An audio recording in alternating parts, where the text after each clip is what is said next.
माता सीता पूर्व जन्म में कौन थीं?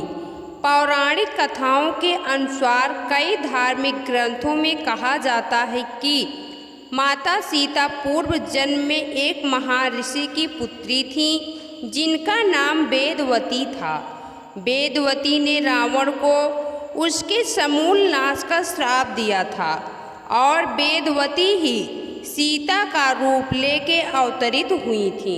अद्भुत रामायण के अनुसार बताया जाता है कि सीता माता रावण की पुत्री हैं। एक समय की बात है जब रावण ने घोर तपस्या करके महादेव शिव शंकर से चंद्रहास खड्ग प्राप्त किया। तब वह अपने आप को अधिक शक्तिशाली समझने लगा।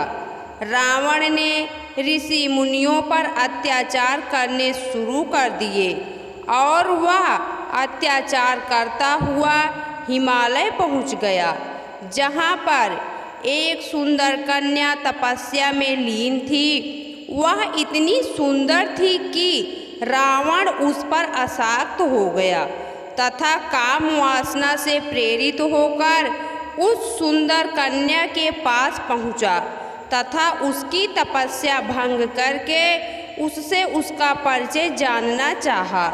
तब वह सुंदर कन्या बोली, हे लंकापति रावण, मेरा नाम वेदवती है। मैं बृहस्पति ऋषि के पुत्र कुशध्वज की पुत्री हूँ और मेरी माता का नाम कलावती है।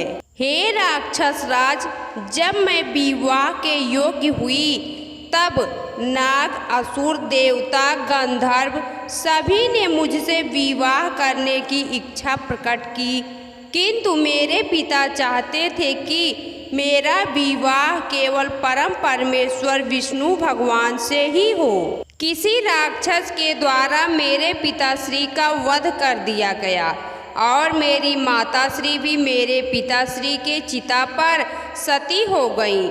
मैं अपनी पिता की इच्छा के लिए ही भगवान विष्णु की तपस्या कर रही हूँ, किंतु मैंने अपने तपोबल के कारण तुम्हारी गलत भावना को जान लिया है। तब रावण ने कहा, हे सुंदरी, मैं त्रिलोक विजेता रावण हूँ। मेरे समान तीनों लोकों में कोई भी नहीं है। तुम मेरी रानी बन जाओ। इतना कह के रावण ने उस सुंदरी को अपने पास खींचना चाहा और हाथ पकड़ लिया। रावण के इस दुष्कृत से उस सुंदरी को क्रोध आ गया। उसने रावण को श्राप दे दिया और कहा, तुमने मुझे मेरी इच्छा के विरुद्ध अपनी गलत भावना के कारण मेरे शरीर का स्पर्श किया है। मैं तुम्हें श्राप देती हूँ कि तुम्हारे और तुम्हारे संपूर्ण राक्षस कुल का अंत का कारण तुम्हारी पुत्री अर्थात मैं बनूंगी। इतना कहकर वह तपस्वी सुंदर कन्या धरती में समा गई।